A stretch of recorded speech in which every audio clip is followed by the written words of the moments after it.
નમસ્કાર દોસ્તો, સ્વાગત છે આપ સર્વનું તમારી પોતાની YouTube channel ocean coaching classes પર।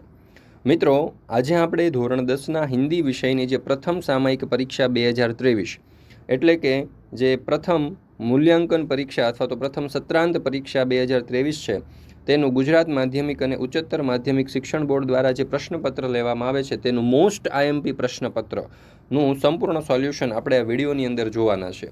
મિત્રો, આપણી આ ચેનલ ઉપર ધોરણ 10ના બધા જ વિષયના પ્રથમ સત્રાંત પરીક્ષા 2023ના સંપૂર્ણ સોલ્યુશનના વિડીયો અને પીડીએફ બંને મુકાઈ ચૂક્યા છે। તો આ વિડીયો અને પીડીએફનો અભ્યાસ કરવા માટેની લિંક તમને નીચે ડિસ્ક્રિપ્શન બોક્સની અંદર મળી જશે। તો જરૂરથી આ સંપૂર્ણ સોલ્યુશન છે તેનો અભ્યાસ કરી લેજો। મિત્રો, આ ધોરણ 10નું જે હિન્દી વિષયનું પ્રશ્નપત્ર છે તેની પીડીએફ પણ જો તમારે જોઈતી હોય, મોસ્ટ આઈએમપી પ્રશ્નપત્ર છે, ઘણા બધા પ્રશ્નો પરીક્ષામાં પૂછાવાની શક્યતા છે, તો જરૂરથી આ પ્રશ્નપત્રનો અભ્યાસ કરી લેજો। તો જરૂરથી આ પ્રશ્નપત્રના સોલ્યુશનની પીડીએફ જોઈતી હોય તો લિંક તમને નીચે ડિસ્ક્રિપ્શન બોક્સની અંદર મળી જશે, જરૂરથી તેનો અભ્યાસ કરી લેજો। સમય છે કુલ 3 કલાકનો અને એના કુલ ગુણ છે 80। તો જોઈએ આપણે વિભાગ એ, ગદ્ય વિભાગ। હવે અહીંયા આપણને કહ્યું છે કે નિમ્નલિખિત પ્રશ્नों के नीचे दिए गए विकल्पों में से सही विकल्प चुनकर उत्तर लिखिए, જેના કુલ 2 માર્ક્સ છે। એમાં પહેલો સવાલ, बूढ़ी काकी के भतीजे का नाम क्या था? તો જવાબ આવશે વિકલ્પ બ, અહીંયા આવશે પ બુદ્ધિરામ। ત્યાર પછી બીજું, भगवान की मूर्ति की स्थापना करने के बाद, તો જવાબ આવશે વિકલ્પ અ, उनके कहे अनुसार चलना चाहिए। ત્યાર પછી આગળ, सही विकल्प चुनकर रिक्त स्थानों की पूर्ति कीजिए, જેના કુल 2 માર્ક્સ છે। ત્રીજો સવાલ, हमारे अंगों पर खाली जगह का लेप होगा, तो जवाब आवशे द्रुत। चौथुं, सुधा मूर्ति खाली जगह के लिए प्रेरणा मूर्ति है, तो जवाब आवशे महिलाओं।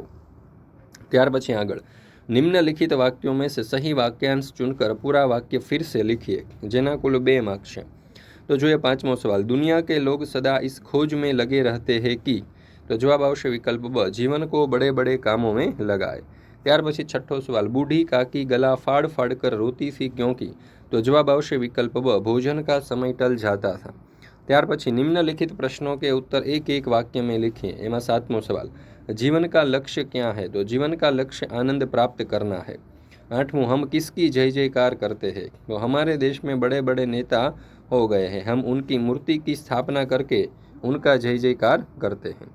ત્યાર પછી નવમો સવાલ, कालिदास कौन थे? तो कालिदास संस्कृत भाषा के महान साहित्यकार थे। ત્યાર પછી આગળ, निम्नलिखित प्रश्नों के उत्तर 2-3 वाक्यों में लिखिए, જેના કુલ 4 मार्क्स है। तो 10मो सवाल, लड़के बूढ़ी काकी को कैसे सताते थे? उत्तर, लड़के जब तक बूढ़ी काकी को सताया करते थे, लड़कों में से कोई उन्हें चुटकी काटकर भागता था और कोई उन पर पानी की कुल्ली कर देता था। इस तरह लड़के बूढ़ी काकी को सताते थे। ત્યાર પછી 11મો સવાल, टेल्को विज्ञापन में चौंकाने वाली क्या बात थी? विज्ञापन प्रसिद्ध ऑटोमोबाइल कंपनी टेल्को को योग्य और परिश्रमी इंजीनियरों की आवश्यकता के बारे में था। इसमें अंतिम पंक्ति में छोटे छोटे अक्षरों में लिखा था, महिला उम्मीदवार आवेदन न भेजे। टेल्को के विज्ञापन में यह चौंकाने वाली बात थी। अथवा तो અહીં આપણને આપેલું છે કે दंतुल कौन था, वह मल्लिका के घर कैसे पहुंचा?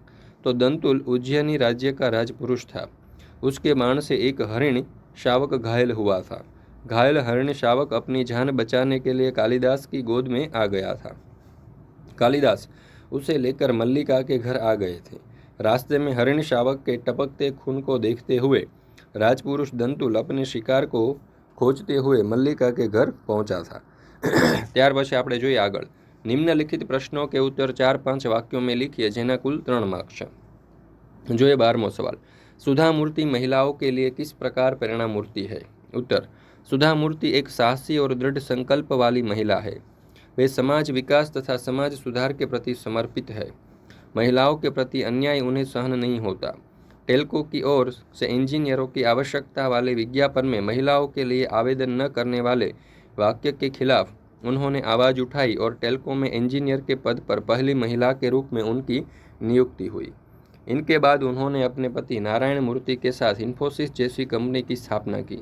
वे इन्फोसिस फाउंडेशन के चेयरपर्सन बनी और इसके माध्यम से उन्होंने समाज विकास, लेखन, समाज सुधार, शिक्षा, चिकित्सा, गरीब छात्रों की सहायता, स्कूलों की इमारतों का निर्माण जैसे अनेक कार्य किए। उन्हें अनेक पुरस्कारों से सम्मानित किया गया। इस प्रकार सुधा मूर्ति महिलाओं के लिए प्रेरणा मूर्ति बन गई। ત્યાર પછી તેના અથવામાં આપણને સવાલ આપ્યો છે, देश को कैसे नागरिकों की आवश्यकता है और क्यों। तो किसी भी देश की उन्नति उसके गुण, परिश्रम, निष्ठावान, जिम्मेदार, उदार तथा विवेकशील नागरिकों पर आधारित होती है। हमारे देश को ऐसे सच्चे और ईमानदार नागरिकों की आवश्यकता है जिनकी कथनी और करनी में अंतर न हो। वे जो काम ले उसे निष्ठापूर्वक संपन्न करें, साथ ही उन्हें दूसरों के प्रति अपनी जिम्मेदारी का भी एहसास होना जरूरी है। प्रत्येक नागरिकों को श्रम का महत्व समझना चाहिए और यह बात मानकर चलना चाहिए कि संसार में कठिन परिश्रम के बिना कभी किसी को कुछ नहीं मिलता। संसार में जो भी बड़े हुए हैं वे सब अथक परिश्रमी रहे हैं। देश को अथक परिश्रम करने वाले नागरिकों की आवश्यकता है। इसके अलावा नागरिकों में उदारता का गुण होना भी आवश्यक है। उनमें नवयुवकों को आगे बढ़ाने की उदारता होनी चाहिए। वे लोगों की काम सीखने में मदद करें। लोग ऐसे हो जो अपने गुण, अपनी कला लोगों को देने में संकोच न करें। देश को ऐसी ही कर्मठ और उदार नागरिकों की आवश्यकता है। ત્યાર પછી નિમ્નલિખિત कथनों का आशय स्पष्ट कीजिए, જેના કુલ 3 માર્ક્સ છે। એમાં 13મો સવાલ, बूढ़ापा बहुधा बचपन का पुनरागमन हुआ करता है। उत्तर, कहता है बूढ़ापा बचपन का ही एक रूप है। वृद्धावस्था में मनुष्य की हरकतें बच्चों जैसी होती है। वृद्धावस्था में मनुष्य के अंग प्रत्यंग कमजोर हो जाते हैं और उनके बच्चों की तरह दूसरों का सहारा लेना पड़ता है। दिमाग कमजोर हो जाता है और याददाश्त बच्चों की तरह हो जाती है। दांत गिर जाते हैं और मनुष्य का मुंह बच्चों की तरह पोपला हो जाता है। बच्चों की तरह वृद्धों का मान अपमान ही परवाह नहीं होती। जैसे बच्चों की बातों पर ध्यान नहीं दिया जाता, उसी प्रकार वृद्धों की बातों पर भी ध्यान नहीं दिया जाता। उनकी इच्छा अनिच्छा का भी कोई महत्व नहीं होता। वृद्धावस्था और बचपन की अधिकांश बातों में समानता होती है। इसलिए कहा जा सकता है कि बुढ़ापा बहुधा बचपन का पुनरागमन होता है। तेना अथवामां आपने सवाल पूछेलो है कि तुम्हारे लिए प्रश्न अधिकार का है, उनके लिए संवेदना का। उत्तर, शिकारी व्यक्ति और किसी की जान बचाने वाले दोनों में बहुत फर्क होता है। शिकारी को शिकार करने, किसी के प्राण लेने में कोई झिझक नहीं होती, बल्कि वह उसे अपनी बहादुरी और मनोरंजन के रूप में देखता है।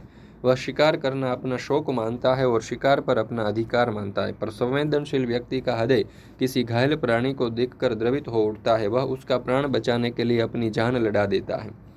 अधिकार जताने वाला व्यक्ति प्राण लेने पर खुश होता है, जबकि संवेदनशील व्यक्ति किसी की जान बचाकर खुश होता है।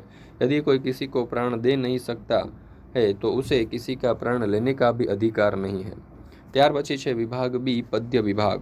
એમાં આપણને સર્વપ્રથમ વિકલ્પો આપેલા છે, 2 માર્ક્સ છે। 14મો સવાલ, ભારત का भाल खाली जगह है, तो जवाब આવશે अ, हिमाचल। 15મો सवाल, गोपियाँ किसका स्वांग रचती है, तो जवाब આવશે विकल्प ब, कृष्ण का। ત્યાર પછી झाकी अंग अंग खाली जगह समानी, तो जवाब આવશે बास। जनशक्ति की चेतना द्वारा भारत में खाली जगह लाना चाहिए, तो जवाब आवશે नवचेतना। निम्नलिखित वाक्यों में से सही वाक्यांश चुनकर पूरा वाक्य फिर से लिखिए। मीरा ने सदगुरु की कृपा से, तो जवाब आवશે राम रतन धन पाया। ત્યાર પછી 19મો, हमारे देश की सुनहरी धरती सदा, तो जवाब आवશે विकल्प ब, प्रफुल्लित और पुलकित रहती हैं। ત્યાર પછી આગળ निम्नलिखित प्रश्नों के उत्तर एक एक वाक्य में लिखिए। एમાં 20મો सवाल, पशु के रूप में कवि कहाँ निवास करना चाहते हैं, तो पशु के रूप में कवि नंद की गायों के बीच निवास करना चाहते हैं। मीराबाई का कौन सा धन मिल गया है, मीराबाई को राम रतन धन मिल गया है। जन्मभूमि काव्य में कवि ने किसका गौरवगान किया है, तो जन्मभूमि काव्य में कवि ने प्रकृति का गौरवगान किया है। निम्नलिखित प्रश्नों के उत्तर 2-3 वाक्य में लिखिए। एમાં 23મો सवाल, श्री कृष्ण को रिझाने के लिए गोपी क्या करना चाहती है। उत्तर, श्री कृष्ण को रिझाने के लिए गोपियाँ श्री कृष्ण के तरह तरह के स्वांग करना चाहती हैं। वे श्री कृष्ण की तरह अपने सिर पर मोर पंख धारण करना चाहती है, गुंजों की माला गले में पहनना चाहती है तथा पीताम्बर ओवकर और हाथ में लाठी लेकर गायों के पीछे ग्वालों के साथ वन में भटकना चाहती है। 24मो सवाल, खरहा झाड़ी से क्यों भागा। एक दिन वन में एक शिकारी कुत्ता आ गया। वह वन की झाड़ियों में संग कर अपना शिकार खोजता था। शिकार की खोज में सूंघता सूंघता यह उस झाड़ी के पास पहुंचा जिसमें खरहा रहता था। कुत्ते की सांस का स्वर सुनकर जब उनकी आंख खुली तो वह अपनी जान लेकर भागा। तेना अथवामां આપણને આપેલું છે કે भारतवर्ष हमारा जन्म स्थान कब से है, तो हमारा देश भारतवर्ष बहुत प्राचीन देश है। जब घटाओं ने सबसे पहले बहराना सीखा था, जब पहले पहले हवाओं ने हराना सीखा था और सभी समुद्र लहराना सीख रहे थे, उस समय से भारतवर्ष हमारा जन्म स्थान है। अर्थात अनादि आदिकाल से भारतवर्ष हमारा जन्म स्थान है। निम्नलिखित प्रश्नों के उत्तर 4-5 वाक्यों में लिखिए, જેના કુલ 3 मार्क्स हैं। कृष्ण की मुरली का वज्र की स्त्रियों पर क्या प्रभाव पड़ा? वज्र की स्त्रियां कृष्ण की मुरली की धुन की दीवानी थी। श्री कृष्ण ने अपनी मुरली की मनमोहक तान से ब्रज की समस्त स्त्रियों को रिझा लिया था। अपनी मुरली की धुन से जैसे उन्होंने व्रज की स्त्रियों पर कुछ ऐसा जादू टोना सा कर दिया था कि वे उनके हृदय में घर कर गए थे। हालात ऐसी हो गई थी कि किसी को किसी की परवाह नहीं थी। वज्र के सारे स्त्री पुरुष कृष्ण की मुरली की धुन पर मुग्ध हो गए थे। તેના અથવામાં આપણને સવાલ આપેલો છે કે જન્મભૂમિ कविता में भारत भूमि की क्या क्या विशेषताएं बताई गई हैं। कवि ने भारत भूमि को स्वर्ग से भी महान बताया है। कवि ने हिमालय को भारत भूमि का भाल बताया है। यहाँ गंगा यमुना जैसी पवित्र नदियाँ हैं। भारत की धरती सुनहरी और हरी भरी है। राम लक्ष्मण सीता ने इसे अपने चरण रज से पवित्र किया है। भगवान श्री कृष्ण ने इस धरती पर भगवत गीता की रचना की थी। सावित्री, राधा तथा अहल्या जैसी महान नारियों की आभा से मानव जाति आलोकित है। ऋषि मुनियों ने ध्यान तपस्या से अद्भुत ज्ञान प्राप्त किए हैं। भारत जग में धातृ भावना और वसुधैव कुटुंबकम के प्रसार की दिशा में कार्यरत हैं। निम्नलिखित पंक्तियों का आशय स्पष्ट कीजिए, જેના કુલ 3 માર્ક્સ છે। 26મો સવાલ, સત की नाव ખેવટિયા સદગુરુ ભવસાગર તરી આયો। તો આ દરેક પ્રશ્નોના ઉત્તર જે છે તે અહીંયા તમારી સ્ક્રીન સમક્ષ રજૂ કરવામાં આવેલા છે, તમે જોઈ શકો છો। તેના અથવામાં આપણને સવાલ આપેલો છે, કહેતે હે સબ શાસ્ત્ર કમાઓ રોટી જાન બચાકર। ત્યાર પછી વિભાગ સી વ્યાકરણ વિભાગ અહીંયા આપણને આપેલો છે। એમાં કહાવત का अर्थ स्पष्ट कीजिए। એમાં रस्सी जल गई बल न गया, यानी कि बराबर होने पर भी अपनी अकड़ न छोड़ना। निम्नलिखित शब्द समूह के लिए एक शब्द जमी का स्वाद यानी कि स्वादेंद्रिय। निम्नलिखित संधि को छोड़िए। एમાં अर्धांगिनी तो अर्ध वत्ता अंगिनी। निम्नलिखित संधि को जोड़िए, सम वत्ता सार એટલે કે संसार। निम्नलिखित मुहावरे का अर्थ देखकर वाक्य में प्रयोग कीजिए। आंख बचा के रखना यानी कि छिप कर जीना। वाक्य, जंगल में खरहा सबकी आंख बचाकर रहता था। ત્યાર પછી નિમ્નલિખિત શબ્દો કા વિરુદ્ધાર્થી શબ્દ लिखिए। प्रतिकूल એનું વિરુદ્ધાર્થી થશે અનુકૂળ અને તેરનાનું વિરોધી થશે ડૂબના। નિમ્નલિખિત શબ્દો કા પર્યાયવાચી શબ્દ लिखिए। વિષનું થશે જહર અને નિર્ધનનું થશે દિન। ત્યાર પછી નિમ્નલિખિત શબ્દો की ભાવવાચક સંજ્ઞાએ लिखिए। કુશલનું કુશલતા અને ઈમાનદારનું થશે ઈમાનદારી। નિમ્નલિખિત શબ્દો की કર્તુવાચક સંજ્ઞા लिखिए। એમાં છે અપરાધનું અપરાધી અને સેનાનું થશે સૈનિક। ત્યાર પછી નિમ્નલિખિત શબ્દો की વિશેષણ સંજ્ઞા लिखिए। પીડાનું થશે પીડિત અને ધર્મનું થશે ધાર્મિક। કાર્યસ્થળનું થશે તત્પુરુષ અને મહાત્માનું થશે બહુવિહીરી।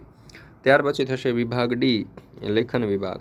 નિમ્નલિખિત સંક્ષિપ્ત ટિપ્પણી लिखिए। એમાં એસટીડી આઈએસડી અને પીસીઓ વિશે આપણને લખવાનું કહ્યું છે, તો અહીંયા તમે જોઈ શકો છો આપણે ખૂબ સરસ રીતે દર્શાવ્યું છે। અથવા તો આપણને અહીંયા આકાશવાણી વિશેનો પ્રશ્ન આપણને આપેલો છે, તો આકાશવાણી વિશે લખીશું। ત્યાર પછી નિમ્નલિખિત પરિच्छेद को पढ़कर नीचे दिए गए प्रश्नों के उत्तर लिखिए, જેના કુલ 4 માર્ક્સ છે। તો અહીંયા તમે જોઈ શકો છો કે આપણને પેરેગ્રાફ આપેલો છે, તો એના ઉપરથી આપણે પ્રશ્નો લખવાના છે। તો જોઈએ 45મો સવાલ, जीवन में खेल क्यों जरूरी है? तो खेल से मनोरंजन होता है, तंदुरुस्ती ठीक रहती है और हम निरोगी रहते हैं। खाया हुआ अन्न खेलने से पच जाता है और शरीर में स्फूर्ति रहती है। खेल से शरीर मजबूत और दिमाग तेज बनता है, इसलिए जीवन में खेल जरूरी है। 46वां सवाल, खेल के अभाव में क्या होता है? तो खेल के अभाव में शरीर में आलस्य रहता है और भोजन का पाचन ठीक से नहीं होता। इससे हमारा शरीर स्वस्थ नहीं रहता और हम बीमार तथा कमज़ोर रहते हैं। 47वां सवाल, खेलते समय हमें किसका ध्यान रखना चाहिए? तो खेलते समय हमें अपने साथियों का ख्याल रखना चाहिए। 48वां सवाल, इस परिच्छेद का उचित शीर्षक दीजिए। तो यहाँ जवाब आवशे खेल का महत्व। ત્યાર પછી છે નિમ્નલિખિત પત્ર लिखिए, જેના કુલ 5 માર્ક્સ છે। તો અહીંયા તમને જોઈ શકો છો પત્ર દર્શાવવામાં આવેલો છે, તો આ પ્રમાણે આપણે આ જે પત્ર છે તે લખી શકીએ। મિત્રો, આ સમગ્ર સોલ્યુશનની પીડીએફ જો તમારે જોઈતી હોય તો લિંક તમને નીચે ડિસ્ક્રિપ્શન બોક્સની અંદર આપેલી છે, તો આ સમગ્ર લિંક જે છે તેની ઉપર ક્લિક કરી અને તમે આ પીડીએફ પણ મેળવી શકશો। તો જરૂરથી આ પીડીએફનો પણ અભ્યાસ કરી લેજો। ત્યાર પછી 50મો સવાલ, रूपरेखा के आधार पर कहानी लिखकर शीर्षक एवं बोध लिखिए। तो कहानीનું નામ આપણે આપી શકીએ સફળતા કી કુંજી, અને પછી સમગ્ર જે કહાની જે છે તે અહીંયા તમને દર્શાવવામાં આવેલી છે, તમે જોઈ શકો છો। આ સમગ્ર પીડીએફ પણ તમે મેળવી શકો છો, લિંક તમને નીચે ડિસ્ક્રિપ્શન બોક્સમાં આપેલી છે। ત્યાર પછી 51મો સવાલ, निम्नलिखित किन्हीं एक विषय पर 150 शब्दों में निबंध लिखिए। तो તો ઋતુરાજ વસંત ઉપર નિબંધ લખવાનો છે. તો અહીંયા તમે જોઈ શકો છો કે વસંત ઋતુ ઉપર નિબંધ અહીંયા તમને દર્શાવવામાં આવેલો છે. તો આ પ્રમાણે તમે વસંત ઋતુ ઉપર ખૂબ સરસ નિબંધ લખી શકો છો. વિડીયો પોઝ કરીને સ્ટોપ કરીને તમે લખી શકો છો અથવા તો વાંચી શકો છો અને યાદ રાખી શકો છો. અથવા તો તમારે જો પીડીએફ જોઈતી હોય તો પીડીએફ પણ તમે આ સમગ્ર સોલ્યુશનની પ્રાપ્ત કરી શકો છો. પીડીએફ પ્રાપ્ત કરવાની લિંક તમને નીચે ડિસ્ક્રિપ્શન બોક્સની અંદર મળી જશે. તેના અથવામાં આપણને નિબંધ આપેલો છે મહેંગાઈ એક વિકટ સમસ્યા. તો મહેંગાઈ એક વિકટ સમસ્યા ઉપર પણ તમે જોઈ શકો છો કે અહીંયા આપણે નિબંધ જે છે તે ખૂબ જ સરસ રીતે તમારી સમક્ષ અહીંયા રજૂ કરેલો છે. તો આ નિબંધ તમે લખી શકો છો, વાંચી શકો છો અને યાદ રાખી શકો છો. તો આ રીતે આ નિબંધ અહીંયા દર્શાવી શકીએ આપણે. ત્યાર પછી આગળ પિંજરે કે પક્ષી કે આત્મકથા. તો એ નિબંધ પણ અહીંયા દર્શાવેલો છે, પિંજરે કી પક્ષી કે આત્મકથા. ત્યાર પછી આપણે આગળ જોઈએ તો અહીંયા આ જે નિબંધ છે તે ખૂબ સરસ રીતે તમે દર્શાવેલો જોઈ શકો છો. મિત્રો ફરી મળીશું આપણે એક નવા વિષયના સંપૂર્ણ પ્રશ્નપત્ર જે છે મોસ્ટ આઈએમપી પ્રશ્નપત્રો તેમના સંપૂર્ણ સોલ્યુશન સાથે. આપણી આ ચેનલ ઉપર આ બધા જ જે સંપૂર્ણ સોલ્યુશન છે તેની લિંક મૂકવામાં આવેલી છે. તો જરૂરથી આ સોલ્યુશનની લિંકનો અભ્યાસ કરી લેજો. તમને પીડીએફની લિંક પણ નીચે ડિસ્ક્રિપ્શન બોક્સની અંદર મળી જશે.